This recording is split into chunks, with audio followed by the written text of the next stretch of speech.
When you're silent, there can be no justice.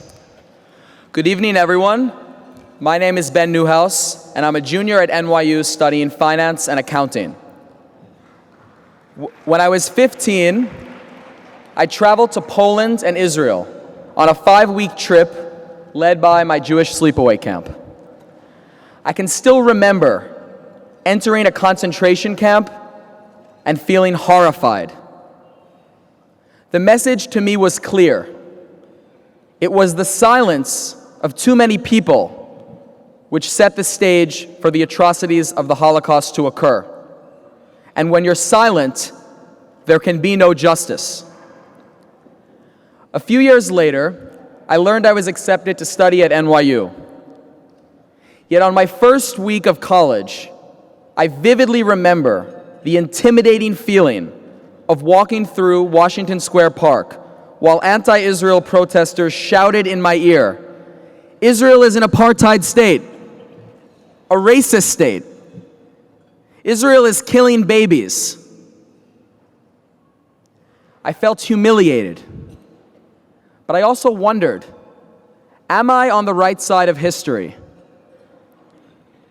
The next semester, I found myself studying abroad in Israel, at NYU's campus in Tel Aviv.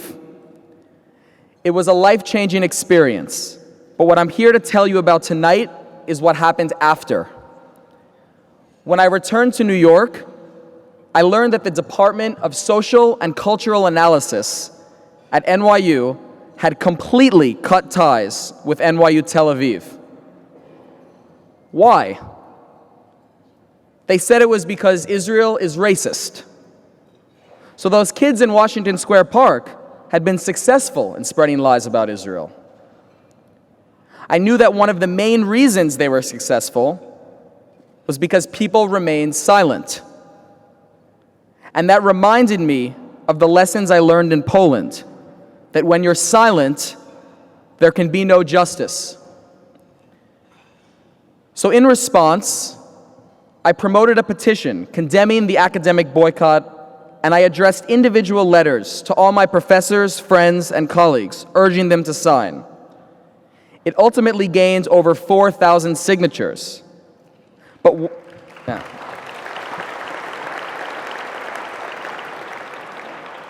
what I thought was most important was that after much persistence, I was able to secure a meeting with the lead professor who created the boycott himself.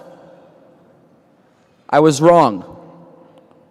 In our meeting, he did not even give me the time of day. He didn't hear me when I said Jewish students don't feel safe on campus. He didn't hear me when I said pro-Israel students feel isolated.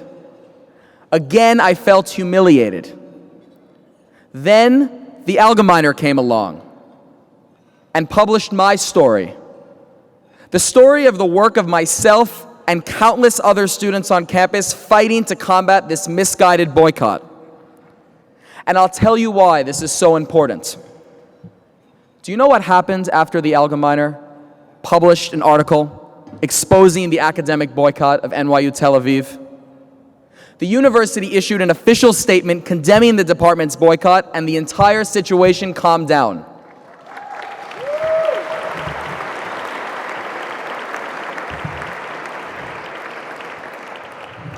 Now, this is my story, but this is also the same story of thousands of other Jewish students who walk a similar path every single day.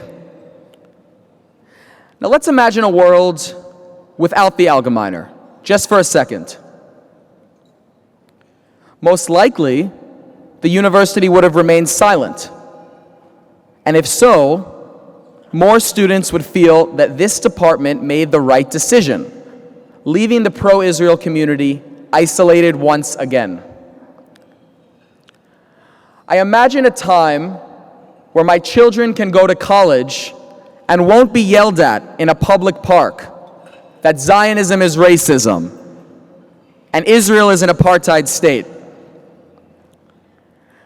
I imagine a time where colleges truly embody the principles of a free exchange of ideas. And I imagine a time where there is more support for the Algemeiner. If you care about anti-Semitism being exposed and the pro-Israel viewpoint having a voice, you will stand up and support the Algemeiner. It is that simple. No one should have to go through what I did at NYU. But I'm so grateful that the Algemeiner was there for me when I needed it most. The Algemeiner is there for thousands of students every day who need it too. Never again begins with your voice. Thank you.